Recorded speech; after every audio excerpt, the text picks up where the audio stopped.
Hi, thanks for tuning into Sin's Workshop. So today we're going to be talking about Storm and Fury, the first book in the Harbinger series by Jennifer Armentrout, published by Inkyard Press. So I really like this novel. First, what really got me was the premise. It follows Trinity and she lives with wardens. And they are gargoyles. They protect humankind from demons. I really did like that creative aspect because I've never read a story about gargoyles before. Maybe I just don't read enough high fantasy, even though I love high fantasy. But I really love that because I love Gargoyles, the cartoon. I don't know.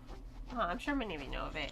And it's on Disney Plus, so I binged the entire show just a couple weeks ago, actually, because I was so into I want to see Gargoyles. So I'm a huge fan of Gargoyles, the cartoon series, and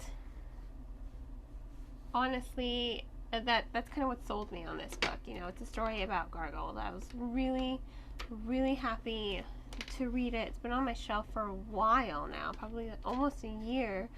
Haven't had a chance to get to it, but I finally made time for it, and I'm glad I did.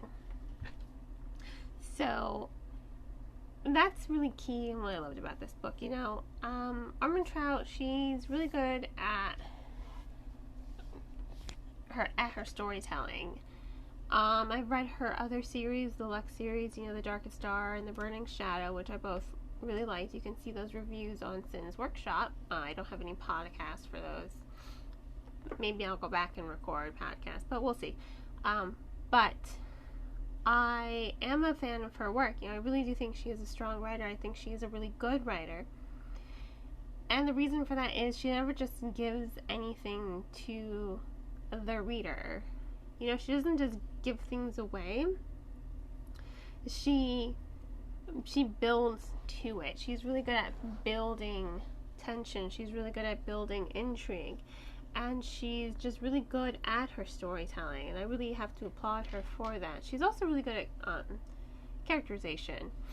You can kind of pick out authors because they tend to write characters in sort of the same manner.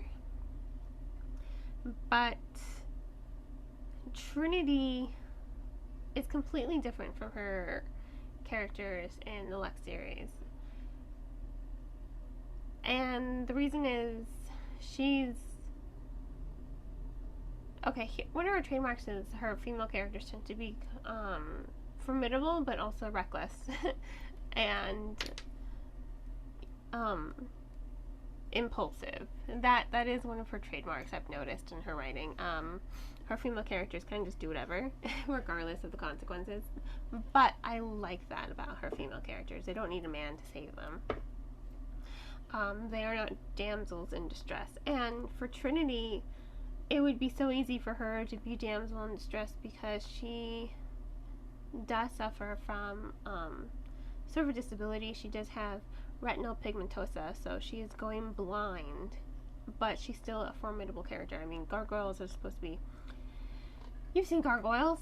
It's so hard to fight them, but she can take one down, and I think that's great that Armentrout doesn't just give it to the reader what she is. You're sort of intrigued. She's not human, but everyone thinks she's human, and there's a lot of allusion to that. You're like, okay, what is she? Is she part demon? Because it's just kind of like, if the wardens knew what she is, they would kill her. But why? What is she? What makes her so dangerous to them? The only thing that could possibly kill them is a demon. But I don't want to give anything away. It's really intriguing what she is. And Armentrout is great at kind of just building what she is. Is she part supernatural creature? Is she part monster? Is she part demon? What is she?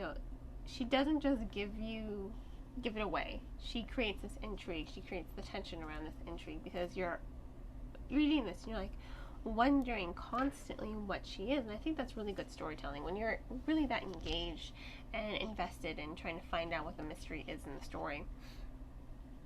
You're compelled to read. You want to know what's going on. So Armentrout, I hope I'm saying her last name right.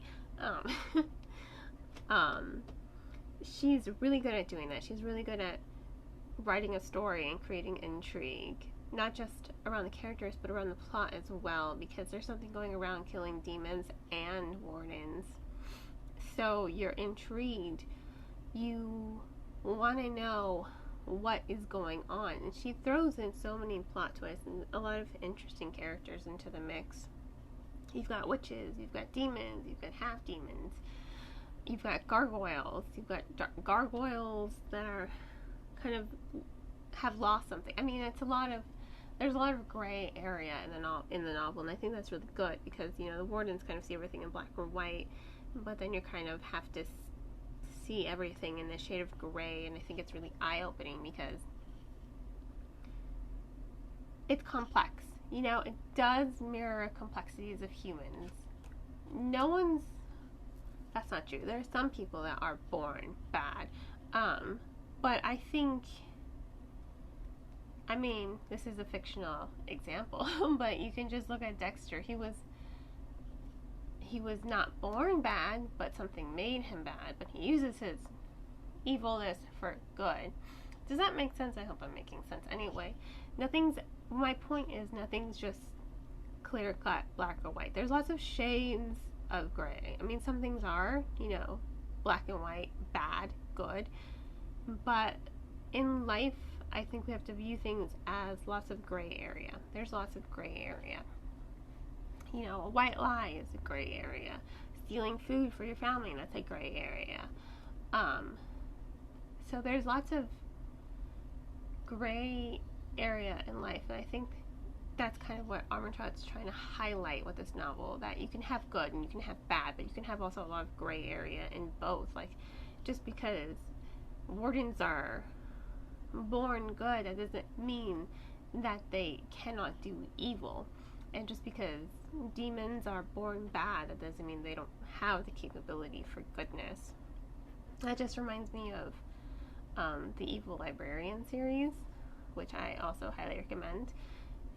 And I think that's really intriguing about the story and these characters. They're very multidimensional, they're very complex, and I really think they're really engaging as far as the story goes.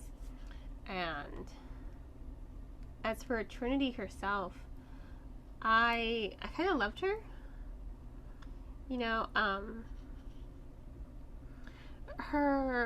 She's, like I've already said this, she is a formidable character, and that's kind of what one of Armentrout's traits. She creates these female characters that are pretty formidable, very strong characters that tend to verge on being reckless and impulsive, but have such compassion and love in their hearts that makes the reader really gravitate towards them.